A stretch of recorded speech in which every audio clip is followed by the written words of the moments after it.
I think it's really interesting how, I really like this assignment. I think it's really cool how you guys, because, we're all education majors here, and you just, as a teacher, you interact with so many different students, and you never really know what they think about, as a language arts teacher, what you read and stuff like that, and how it affects them.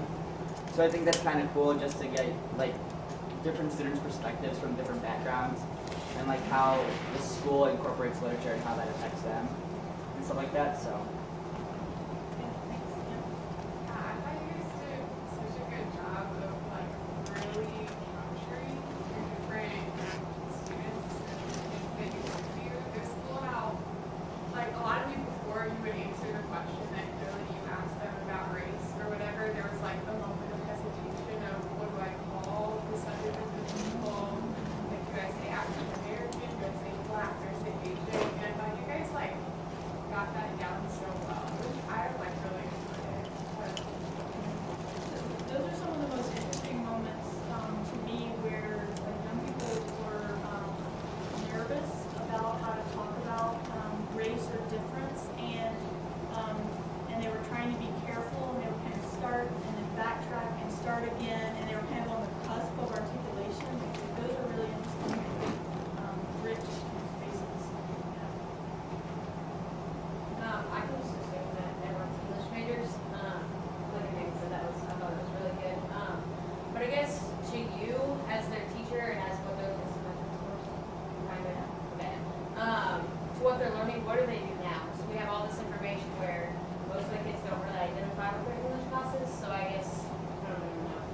I guess where do they go now from what they learned from this? Yeah, I think that's a great question for these guys. I think something I learned from it was a lot of students really want choice in what they're reading, and maybe not necessarily like they're gonna pick books that they can relate to, but they want to pick topics and books that hit on topics that they want to talk about. And like by this, we're all high school, so at this point they've all heard, like about the Civil War, and they've heard about the Revolution, and they've heard about slavery and all those things. So my opinion is I don't think that we have to read books that are going to cover those topics. So letting them pick topics that they want to talk about. If they want to talk about those things, that's great. But I don't know, that's kind of what I gathered is that letting students kind of be able to have some choice in what they're reading is definitely going to make a difference in the classroom and make it easier for them to teach because they're going to be interested in what they're talking about. So I feel like one of the answers that we got from the students that they don't know why they're doing what they're doing. So sometimes books are just dropped on them. They don't really know the reason why they're reading it, other than looking for things and common things. Students want to know what it is, why they should care about what you're teaching them. So they want to know your motives. So I think you can kind of connect these stories to them, regardless of their culture, whether their culture is similar to what they're reading or not. Let them know there's something in there. Yeah, I think that something that I learned from doing mine, my student was really, she knew a lot about diversity. She went to a really diverse school, and she had a lot of diverse texts. I think they read a bunch of different religious texts from like the Bible and the Quran and like all of those.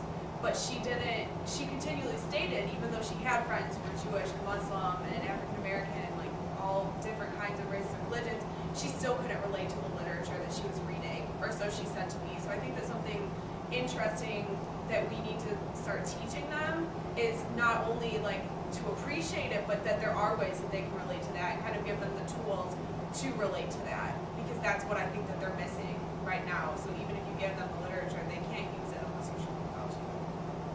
I would say too that this also raises really interesting questions about identification and disidentification and the value of each, right?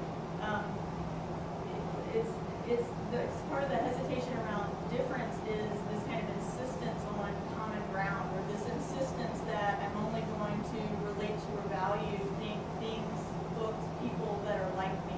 So then what do I do with books that aren't about people like me? What do I do with people in my life who aren't like me, right?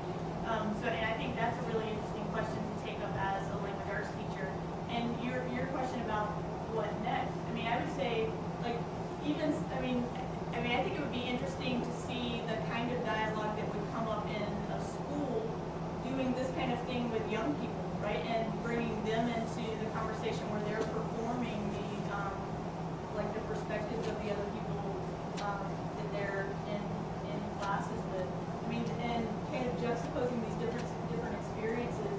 I think Katie's character at some point says this like, I think it's just all white people here. We do have a couple of black beauties in there. And so it's right when another like kind of sense of audience, when another African American student hears that and hears someone say that, like what does that mean to them, right? And so we're getting into questions of kind of audience, but also into questions of relationship and how do we relate across difference.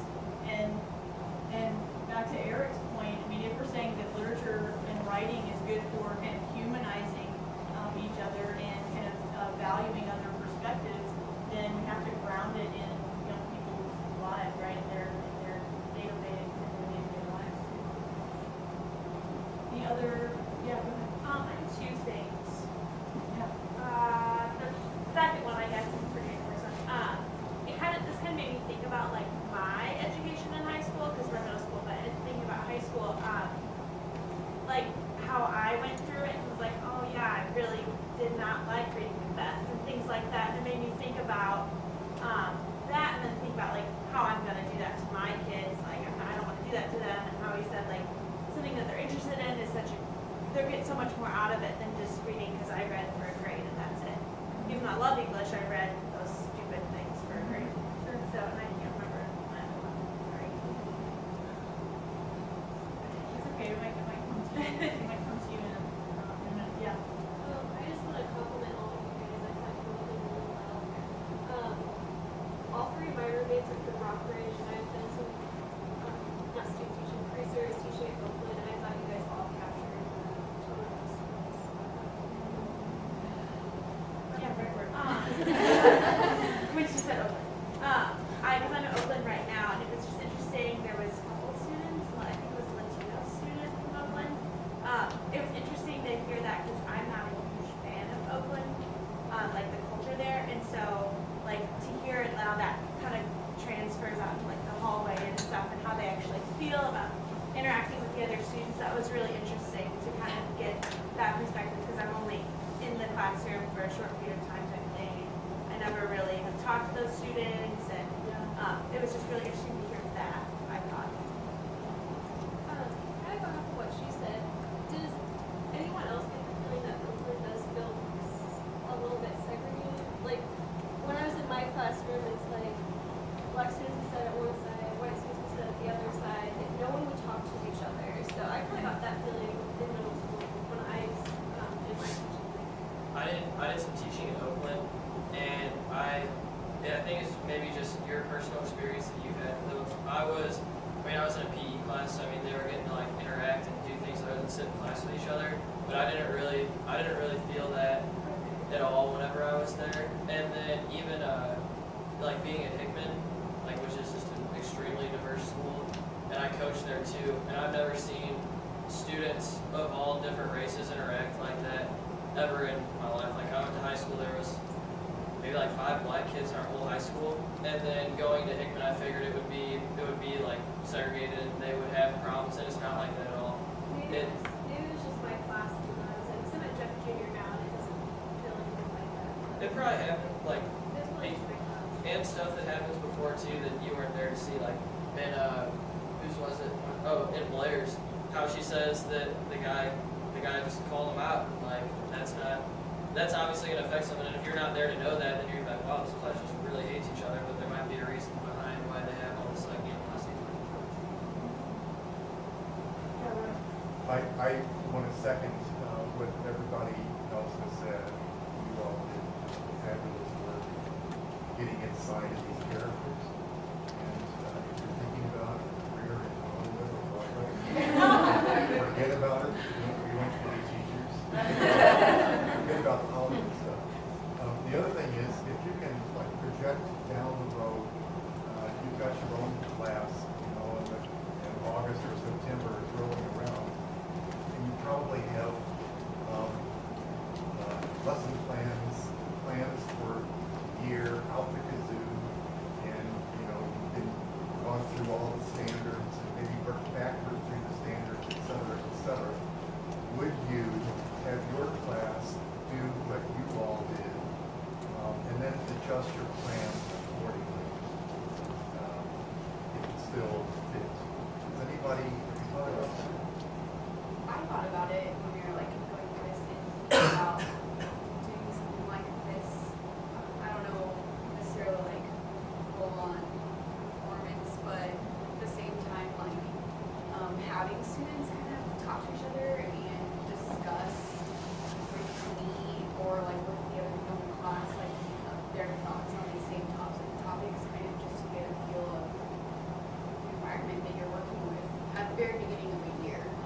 I found it really interesting for myself to actually ask her questions that I haven't, because she's my friend and she respects me and she looks up to me, that I feel like it would be hard to ask other Muslim people that I don't know as well.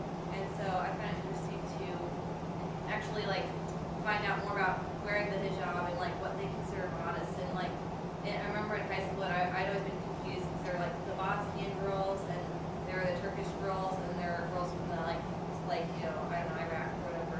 And some of them would be very covered up and then some of them wouldn't. And so I thought it was really interesting to find out like, oh, you know, you can be a good Muslim in her opinion and not be fully covered and not wear the headdress and everything. Still be practicing like other Muslims. So it was interesting to also discover like how she judges other people even within her own religion, which is something that like we do, but I didn't think about it as much. But she says, you know, like, oh, that Turkish girl, like she was in modest, you know. I found that really interesting because that was something that she didn't notice, but that would be something interesting to like discuss, like how you perceive people within your own identity. I actually have a question for the middle school teachers. I'm curious about what you think the work of going public does. What is that, right? Because we very well could have just kind of compiled these monologues in something that we kind of kept internal. But I'm just wondering about what you think kind of the impact or the purpose of going public is done. I think it gives a voice to the person you're trying to portray. Like, cause you could easily compile this in a book and have somebody read it, but I don't think they get the same effect as if like you're watching a performance and watching. I mean, I forgot who it was, but some of you did like, who was it? Sorry, give me a minute. So one of you guys did like the dialect and everything. It was like perfect, like the black vernacular and stuff like that. And I think it just hit home with. Is that what you're asking? Sorry, I'm like, I have a tendency to go off that topic. All right. No, I think just by like watching it, I understand like, I feel like I can step into the schools now and like understand the culture that's in there and relate to how the students see it. I mean, I work at Lang and Jeff Jr. No, not Jeff Jr. West Jr. And I mean, my interaction with the students are like an hour a day, 2 times a week. And I don't even think I have like, and granted they're not reading text, it's like more language arts stuff, but I like don't get a sense of what they actually like, their opinions about what they're learning and stuff like that. So it's actually interesting to see like how you guys as teachers can be reflective of the students or the people that you interviewed and just kind of like, I don't know, it just speaks to me more rather than reading it. Yeah, and I would say, right, like, young people don't often get the opportunity to go public about things or to be engaged in kind of productive knowledge making for other people, right?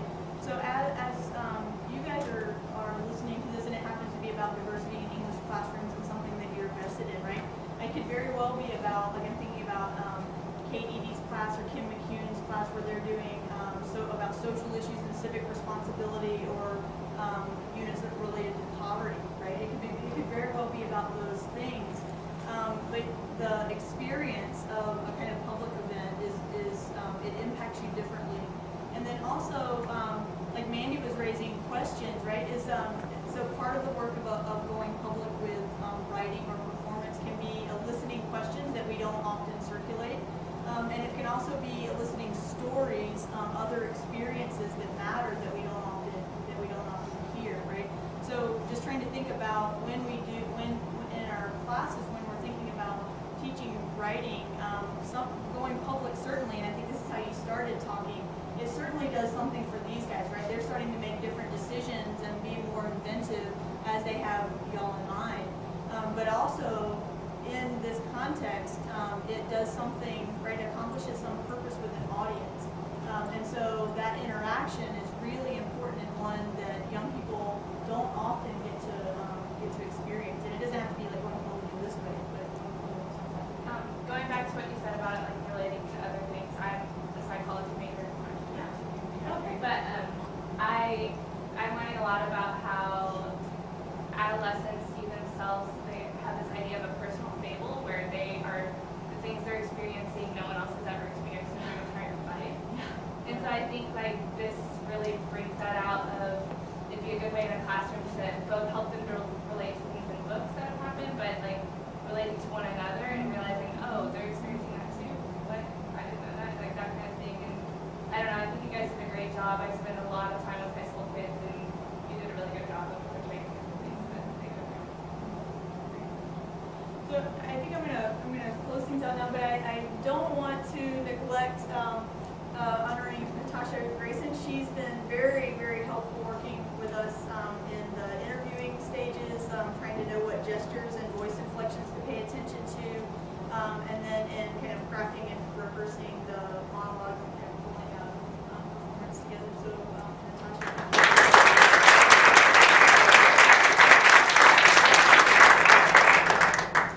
Great. So thank you all for coming.